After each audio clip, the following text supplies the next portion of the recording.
Tun Faisal jangan jadi bacol. Mari sini, kita sembang bersama. Hampa sudahlah tak tolong geng-geng GSB ni. Dah lah tak tolong. Lepas tu buat teruk lagi. Buat fitnah lagi. Hang buat politik cukup sudahlah. Saya nak tunjuk kepada anda, kok tak erti nak baca, kita nak tolong baca kepada anda fatwa. Kalau tak erti nak baca, kadang-kadang tak tahulah kot tak pernah sekolah ke apa kan. Kita boleh baca apa yang disebutkan oleh Mesyuarat Khas Jawatan Kuasa Fatwa Negeri Perlis, fatwa berkaitan GSB Holding Sdn Bhd, yang mana dalam fatwa ini menyebutkan pegangan kumpulan GSB Holding Sdn Bhd yang mengkultuskan pemimpin mereka atau tokoh-tokoh agama mereka percaya sehingga melampaui batas ke tahap seakan-akan menyamakan kedudukan pemimpin atau agama setaraf Nabi atau mempunyai keajaiban atau mengetahui perkara yang gaib seakan Tuhan adalah fahaman yang bersifat batiniah, menyeleweng dan sesat. Kemudian, Fatwa Negeri Pahang, Jabatan Mufti Negeri Pahang, Fatwa Negeri Pahang. Pengikut GISB, sama ada pekerja atau beragama Islam atau mana-mana orang Islam adalah menyeleweng dan sesat. Ini fatwa daripada negeri Sabah. Dia kata bercanggah dan menyeleweng daripada ajaran Islam yang berteraskan kepada pegangan Ahli Sunnah wal Jamaah Asy'ariyah Maturidiyah. Kemudian, ini fatwa negeri Selangor. Menyeleweng daripada akidah Islam yang sebenar. Yang ini fatwa Melaka. Fatwa Melaka pun putuskan ajaran sesat. Antara fatwa yang paling meliputi adalah fatwa daripada negeri Selangor yang mengatakan bahawa mereka ini menyeleweng dalam dua aspek. Khususnya daripada dua aspek, iaitu aspek akidah dan juga syariat. Daripada aspek akidah, mendakwa bahawa Syekh Muhammad As-Suhaimi tidak mati tetapi gaib dan akan muncul sebagai Imam Mahdi. Yang kedua, mendakwa bahawa Asy'ari bin Muhammad iaitu pemimpin Darul Arqam adalah pemuda Bani Tamim yang akan muncul bersama Imam Mahdi iaitu Syekh Muhammad As-Suhaimi sebagai pembantunya di akhir zaman. Yang ketiga, mendakwa bahawa Asy'ari bin Muhammad boleh memberi syafaat kepada pengikutnya dan mempercayai bahawa rambut, janggut dan darah bekam atau anggota lain pemimpin JSBH termasuk air rendaman dan air basuhannya dan apa-apa yang digunakan oleh pemimpin JSBH seperti tisu, kain dan selainnya mempunyai berkat. Yang ni, hari tu Khawlah ada buat siaran media dan Khawlah kata mereka ini dipantau oleh Jabatan Agama. Kita tanya Jabatan Agama apa yang memantau mereka? Yang memantau mereka ialah Jabatan Agama Islam Negeri Selangor. Jabatan Agama Islam Negeri Selangor. Dan Jabatan Agama Islam Negeri Selangor lah yang mengetahui tentang kesesatan mereka itu. Oleh sebab itu, bila dikeluarkan fatwa ini, maka valid ataupun tak valid lah orang yang memantau mereka secara dekat, iaitu Jabatan Agama Islam Negeri Selangor. Fatwa pun Negeri Selangor. Jadi selesai dah daripada sudut isu agama. Selain pada isu agama, dia kata setelah meneliti cara pengoperasian aktiviti ekonomi GISB, jawatan kuasa menyimpulkan bahawasanya model ekonomi yang diamalkan bukanlah model ekonomi Islam yang sebenar. Bahkan ia bercanggah dengan prinsip ekonomi Islam. Nampak tak? Tak habis lagi. Hampa nak pergi kata fatwa ni merepek ke apa? Itu fatwa Negeri Perlis. Hampa kata mungkin Wahbi. Mungkin Wahbi. Fatwa Negeri Pahang menyebutkan perkara yang sama tentang sistem ekonomi yang dibangunkan oleh pengikut GISBH tidak diiktiraf sebagai ekonomi Islam dan tidak menepati syarak. Ni Pahang. Bagaimana pula dengan Sabah? Sabah kata penyelewengan dari sudut muamalat dan ekonomi. Antaranya penyalahgunaan rumah amal untuk mendapatkan sumbangan daripada kerajaan dan orang ramai. Nampak? Ini bisnes apa dia buat ni? Penyalahgunaan rumah amal untuk mendapatkan sumbangan daripada kerajaan dan orang ramai. Dan eksploitasi ahli, iaitu pekerja. Seperti kerja tanpa gaji dan pembayaran wang tugasan harian. Itu negeri Sabah. Bagaimana pula dengan negeri Selangor? Dia kata daripada aspek syariat, mengeksploitasi ekonomi ma'ash, iaitu saraan atau keperluan hidup ahli dengan menerapkan unsur perhambaan. Antaranya GISBH dan rangkaiannya hanya menyediakan keperluan asas seperti makan, minum dan tempat tinggal untuk pengikut atau pekerjanya dan mereka dikehendaki berkhidmat atau bekerja tanpa sebarang upah. Di samping GISBH dan rangkaiannya memperkaya golongan atasan. Ini yang berlaku. Memisahkan ahli keluarga. Sama ada antara suami dan isteri atau ibu bapa dan anak dan mengeksploitasi kanak-kanak. Negeri Selangor ada banyak negeri yang lain juga. Jadi hampa nak pergi kata apa? Nak kata fitnah lagi. Main fitnah apa? Ini fatwa. Apa hampa lagi percaya orang-orang GISB daripada fatwa-fatwa yang keluar? Hampa ingat satu fatwa ke yang keluar? Sekurang-kurangnya ada 6 fatwa yang dah keluar berkaitan tentang GISB. Negeri Kedah dah keluar ke belum? Bak Kedah kata dah nak keluar dah. Kedah dah keluar belum? Asal Kedah belum keluar lagi. Kedah belum keluar lagi. Tapi dia dah bersidang dah tapi dia tak keluar lagi. Pulau Pinang dah keluarkan. Pulau Pinang pun dah keluarkan. Nampak tak? Jadi hang nak pergi kata, hang nak pergi pertahan lagi kepada GISB, memang tak boleh lah. Kalau sahabat-sahabat duduk dekat sini, masih lagi duduk sokong GISB, hampa memang mangkak. Sebab apa? Dekat sini, Fatwa Negeri Selangor. Kita baca Fatwa Negeri Selangor. Mana-mana orang Islam, sama ada secara individu atau berkumpulan adalah dilarang dan diharamkan. Dilarang dan diharamkan. Untuk apa? Untuk memberi apa-apa kemudahan, sumbangan, pembiayaan, bantuan atau sokongan secara langsung atau tidak langsung kepada mana-mana orang atau pertubuhan, persatuan, syarikat, rumah amal, pusat jagaan atau badan lain yang JSB ni. Nampak tak? Ini dah haram sungguh orang ni. Hampa nak pergi melawan fatwa. Apalagi kalau satu, tak apa lagi. Hampa kata hampa orang Islam. Nak petegak Islam. Tapi fatwa keluar, sekurang-kurangnya dah 6 negeri yang keluarkan fatwa. Manakala fatwa negeri-negeri lain juga telah memberikan kenyataan yang bersifat anti kepada GISB. Cuma mereka ni tunggu mesyuarat MKI pada minggu depan. Minggu ni minggu ni apa? Esok apa? Esok ke lusa macam tu lah. Minggu ni. Mesyuarat MKI. Jadi mereka tunggu yang tu. Lepas keluar mesyuarat MKI tu pun dia dah ada nasihat dah. Cuma nak tunggu sign saja lagi. Johor ni dia dah siap buat modul pemulihan dah.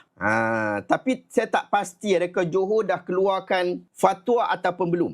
Johor keluarkan fatwa ataupun belum. Itu kena pergi check balik. Jadi macam tu, kalau hampa tak sabar nak tunggu keputusan MKI, kita tunggu fatwa daripada MKI. Hampa jangan duk perasan lah fatwa MKI itu akan menyebelah kepada GISB. Tobat dak lah. Kalau orang sebut tobat lahu apa.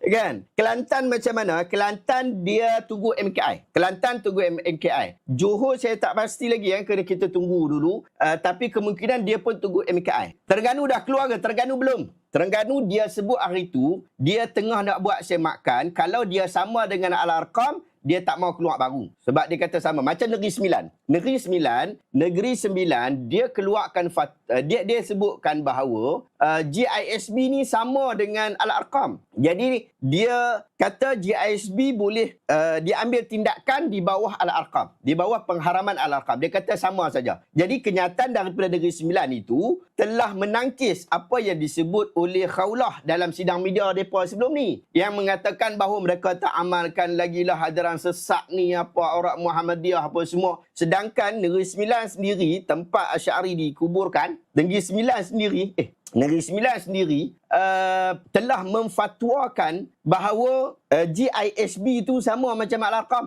Dia keluar kenyataan daripada mufti lah. GISB itu adalah sama macam Al-Arqam. Dia tak keluar kenyataan rasmi, fatwa rasmi. Tapi dia kata nak ambil tindakan bawah yang tu. Nampak tak? Jadi tak ada backup. Siapa yang backup? Cuba bagi tahu kat saya. Siapa yang backup isu GISB? Siapa yang backup GISB ni sebenarnya?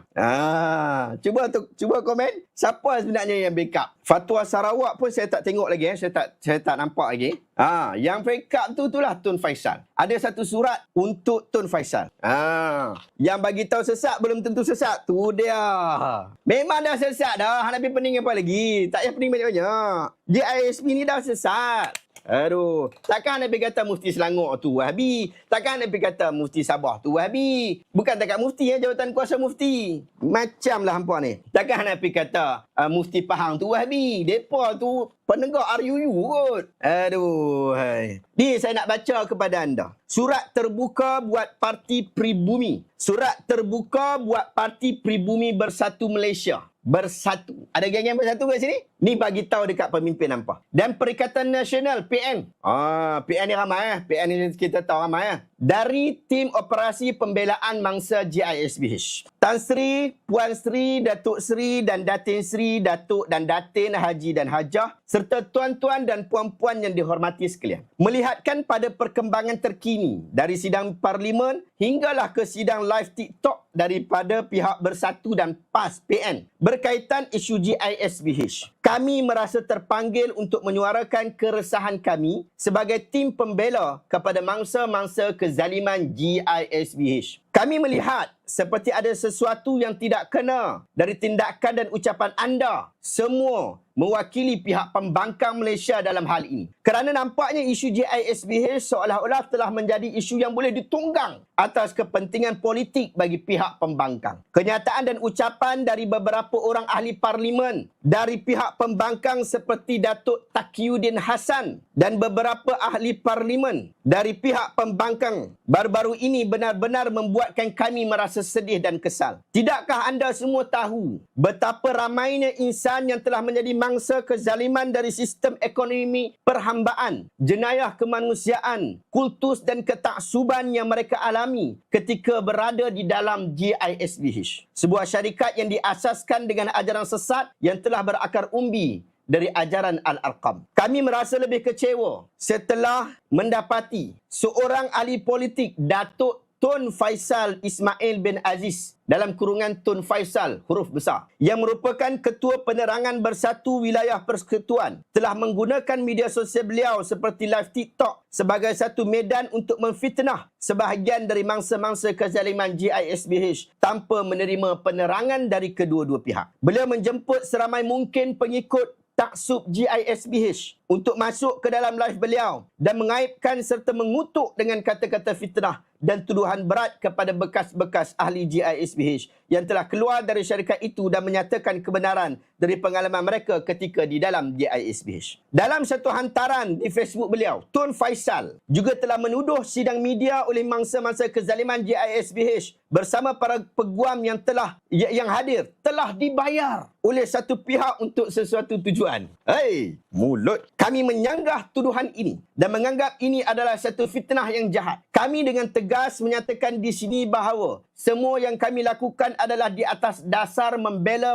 mangsa kezaliman dan menegakkan keadilan buat mereka. Kami mendesak Tun Faisal menarik semula kenyataan fitnah tersebut, juga menyeru pihak Bersatu dan PAS PN mengambil satu tindakan tegas dan menasihati beliau atas perbuatan Tun Faisal yang sangat berat sebelah dan menjadi wasilah untuk berlakunya fitnah kepada pihak kami. Seruan kami juga buat pihak Bersatu dan PN dari Blok Pembangkang Negara Malaysia supaya berlaku adil dengan mendengar juga keluhan, pengaduan dan kisah dari kami sebagai mangsa-mangsa kezaliman GISBH yang telah mengalami pelbagai penderitaan, kecederaan fizikal dan mental, juga pembaziran masa dan tenaga ketika bersama GISBH dahulu. Berkaitan isu GISBH ini, Duli Yang Maha Mulia Yang di-Pertuan Agong juga telah bertitah dan tegas supaya ajaran sesat GISBH ini ditangani dengan segera dan dibanteras dengan bersungguh-sungguh. Ke bawah Duli Yang Maha Mulia Sultan-Sultan dari beberapa negeri dalam Malaysia juga telah bertitah supaya ajaran-ajaran sesat, terutamanya GISBH, tidak dibiarkan terus merosakkan umat Islam di negeri-negeri dalam Malaysia. JAKIM dan Jabatan Agama Islam Negeri-Negeri, Jabatan-Jabatan Mufti dan juga para mufti negeri di Malaysia juga sudah membuat kajian yang mendalam dengan sangat teliti mengenai ajaran sesat GISBH. Bahkan sudah ada beberapa negeri yang telah mengeluarkan fatwa bahawa ajaran GISBH ini menyimpang dari ajaran Islam yang sebenar. Mengapakah pihak Bersatu dan PAS dilihat seperti, dalam kurungan PN, dilihat seperti bersungguh-sungguh dalam membela perkara yang merosakkan akidah umat ini? Sepatutnya perkara ini janganlah diganggu dan ianya harus diserahkan kepada pihak berwajib yang lebih berkelayakan dan lebih tahu kaedah dan cara untuk menanganinya. Keputusan JKM untuk mengambil dan menjaga anak-anak pengikut GISBH ini bukan dibuat sesuka hati, tetapi ianya dibuat setelah dilakukan perbincangan dari berbagai agensi dalam kerajaan yang terlibat dalam menangani isu ajaran sesat dan jenayah kemanusiaan. Kanak-kanak di dalam GISBH telah dimanipulasi serta diperguna dengan menjadikan mereka anak-anak yatim di rumah amal GISBH untuk mengutip dana. Anak-anak GISBH tidak diberi pendidikan yang betul. Mereka telah ditanam dengan doktrin sesat sejak kecil lagi. Mereka juga dibiarkan tinggal di rumah-rumah amal GISBH serta diabaikan oleh ibu bapa mereka yang kononnya sibuk berjuang mengembangkan ajaran sesat GISBH. Oleh itu, agensi-agensi yang terlibat telah membuat keputusan mengambil dan menjaga anak-anak GISBH itu serta memberi pendidikan yang betul supaya anak-anak itu dapat diselamatkan dan tidak menjadi generasi yang rosak. Usaha pihak kerajaan dan agensi-agensi yang terlibat sangat murni bagi memastikan semua pengikut ajaran sesat GISBH dapat dipulihkan dan kembali kepada ajaran Islam yang sebenar. Yakinlah bahawa isu GISBH bukanlah isu yang telah dibangkitkan untuk menjatuhkan ekonomi Islam atau perniagaan Melayu Bumi Putra. Ianya adalah isu jenayah kemanusiaan dan ajaran sesat yang telah menjadi barah yang lambat diubati. Marilah bersama kita membantu pihak PDRM dan kerajaan Malaysia dalam membanteras ajaran sesat GISBH yang telah memangsakan ramai rakyat Malaysia dari semua peringkat. Jika pihak bersatu, PAS dalam kurungan PN dari pembangkang tidak mampu untuk membantu, cukuplah dengan tindakan dari pihak anda untuk tidak mengganggu usaha murni ini dijalankan.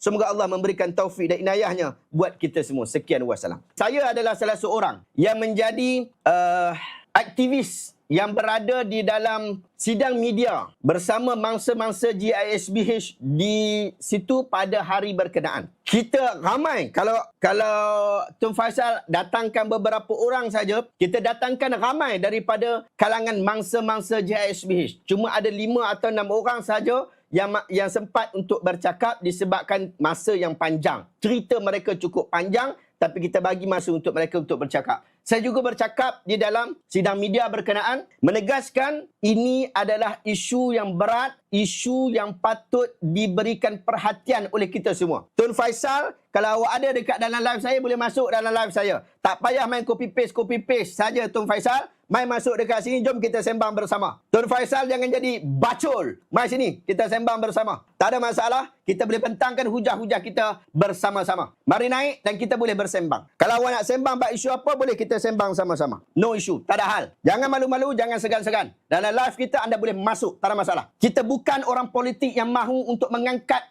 atau mengambil kepentingan politik. Anda telah membuat fitnah kepada kami yang hadir dengan mengatakan bahawa kami dibayar. Kami dibayar oleh siapa? Saya tak ada bayar oleh siapa-siapa. Mangsa-mangsa tak ada seorang pun dibayar oleh sesiapa pun. Kita datang atas kapasiti peribadi dengan tujuan kita untuk menegakkan kebenaran. Itu yang kami datang. Hampa sudahlah tak tolong geng-geng GSB ni.